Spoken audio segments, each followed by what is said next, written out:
কিন্তু দুর্ভাগ্য পশ্চিমবাংলা, এখানকার মুখ্যমন্ত্রী অনুপ্রেরণায় একজন আদিবাসী পরিবারের মেয়ে এখানে মন্ত্রী আছে, বীরবা হাঁসদা।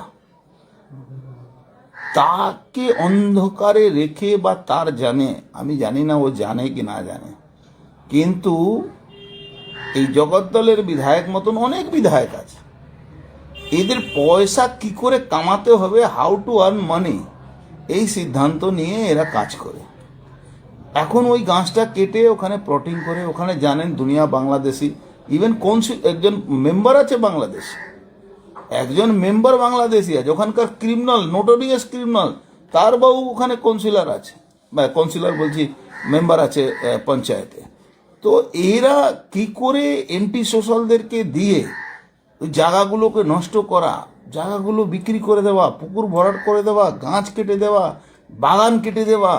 এবার